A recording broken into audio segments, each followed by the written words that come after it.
أما بعد، فقال الله تعالى في كلامه المجيد وفرقان حميد: أعوذ بالله من الشيطان الرجيم. بسم الله الرحمن الرحيم. الذين يذكرون الله قياما وقعودا وعلى جنوبهم ويتفكرون في خلق السماوات والأرض ربنا ما خلقت هذا باطلا سبحانك فقنا عذاب النار. وقال تعالى في كلامه المجيد: واذكر ربك كثيرا وسبح بالعشي والأبكار.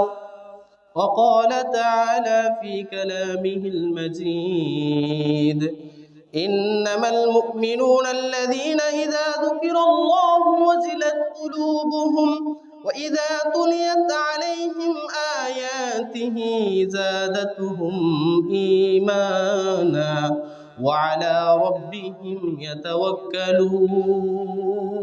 يتوكلون.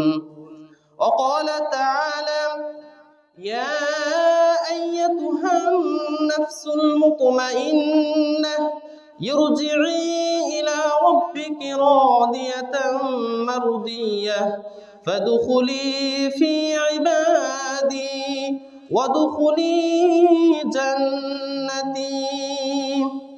وقال رسول الله صلى الله عليه وسلم: الطهور شطر الإيمان، الحمد لله تملأ الميزان. سبحان الله والحمد لله تملأان بين السماوات والأرض. وقال رسول الله صلى الله عليه وسلم: كلمتان حبيبتان إلى الرحمن ثقيلتان في الميزان خفيفتان على اللسان. سبحان الله والحمد لله تملأان بين السماوات والأرض. وقال الشاعر: موت को समझा है गाफिल इख्तिताम जिंदगी, मौत को समझा है गाफिल इख्तिताम जिंदगी, दर हकीकत मौत तेरे इब्तिदाए जिंदगी। यहाँ हम सब मुसाफिर हैं वही आखिर ठिकाना, यहाँ हम सब मुसाफिर हैं वही आखिर ठिकाना। चु बुलबुल दर कपस बाशद चमन राया दमी दाराद, ये चमन सहरा भी होगा ये खबर बुलबुल को दो, ये चमन सहरा भी होगा ये खबर बुलबुल को दो,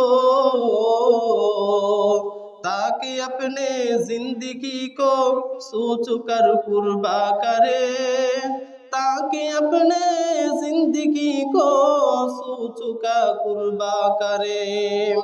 कैसे कैसे खूबसूरत रानियां शहजादियां, कैसे कैसे खूबसूरत रानियां शहजादियां,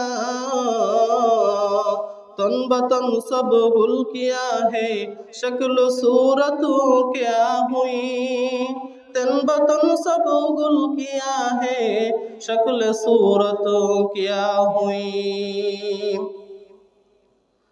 अल्हम्दुलिल्लाह, আল্লাহ পাকের অশেষ মেহেরবানিতে আল্লাহ পাকের গড় মসজিদ সর্বোত্তম জায়গা। আল্লাহ রব্বুল আলামিন আপনাকে আমাকে হাজার হাজার মানুষ থেকে যাচাই বাছাই করে আল্লাহ পাকের হুকুম মসজিদে আসা, নামাজ পড়া, এটার জন্য আপনাকে আমাকে মনোনীত করেছেন, আপনাকে আমাকে এই মসজিদ পর্যন্ত আসার শক্তি দিয়েছেন, তৌফিক দিয়েছেন। এটা আল্লাহ পাক রব্বুল আলামিনের বিশেষ বড় এক রহমত, বিশেষ বড় এক করুণা। আপনি নিজেকে প্রফুল্ল মনে করতে পারেন যে আপনাকে হাজার হাজার মানুষ থেকে যাচাই বাছাই করে আপনাকে এই মসজিদে এনেছেন, আপনি নিজেকে ধন্য মনে করতে পারেন। আপনার মতনই আমার মতনই মানুষ, মুসলমান নামদারি মুসলমান মানুষ আজকে ঘরে বসে আছে, তারা আজকে মসজিদ পর্যন্ত আসতে পারে নাই, তাদের কপাল পুরা, তাদের আল্লাহ পাক রব্বুল আলামিনের হুকুম মানতে পারে নাই। এটা তাদের জন্য বড়ই দুর্ভাগ্যের বিষয়। আল্লাহ পাক রব্বুল আলামিন আপনাকে আমাকে এনেছেন, এজন্য সকলে অন্তরে অন্তঃস্থল থেকে একবার শুকরিয়া আদায় করি, আলহামদুলিল্লাহ। আরো জোরে সুরে বলি আলহামদুলিল্লাহ। আল্লাহ পাক রব্বুল আলামিন সূরাতুল জুমার মধ্যে বলে দিয়েছেন, ইয়া আইয়ুহাল্লাযীনা আমানু ইযা নুদিয়া লিস-সালাতি মিন ইয়াউমিল জুমআতি ফাসআউ ইলা যিকরিল্লাহ ওয়া দারুল বাই'a যালিকুম খায়রুল লাকুম ইন কুনতুম তা'লামুন। হে ঈমানদারগণ, ইয়া আইয়ুহাল্লাযীনা আমানু, ঈমানদার বলে আপনাদেরকে আমাদেরকে ডাক দিয়েছেন, অথচ আমরা প্রকৃত ঈমানদারের কাজ করি না। আপনাকে আমাকে ঈমানদার বলে ডাক দিয়েছেন, হে আইয়ুহাল্লাযীনা আমানু, হে ঈমানদারগণ, ইযা নুদিয়া লিস-সালাতি মিন ইয়াউমিল জুমআতি, যখনই জুমার আযান হবে তখনই তোমরা ফাসআউ ইলা যিকরিল্লাহ, আল্লাহ তাআলার স্মরণে, আল্লাহ পাক রব্বুল আলামিনের স্মরণে তোমরা ফাসআউ, তোমরা সাই করো, দ্রুত আসো, তোমরা প্রস্তুতি গ্রহণ করো, দ্রুত চলে আসো ইলা যিকরিল্লাহ, আল্লাহ তাআলার জিকিরের দিকে। জিকির এখানে নামাজের কথা বলা হয়েছে, নামাজও এক প্রকার জিকির, নামাজের মাধ্যমে আল্লাহ তাআলাকে স্মরণ করা হয়, নামাজও এক প্রকার জিকির। আল্লাহ পাক রব্বুল আলামিন বলেছেন, সমস্ত ক্রয় বিক্রয় বন্ধ করে তোমরা নামাজে চলে আসো, জুমার নামাজে তোমরা চলে আসো। অথচ জুমার আজান পড়ে, অথচ মানুষের কোনো হুঁশ নেই। আজকে যে জুমার দিন, তারা রীতিমতো কাজ চলতেই আছে, কিন্তু আজকে যে জুমার দিন নামাজের কোনো খেয়াল নাই, নামাজের কোনো তোয়াক্কা নেই। অথচ আল্লাহ পাক রব্বুল আলামিন নামাজকে ফরজ করেছেন অকাট্য দলিল, নামাজ পড়তেই হবে।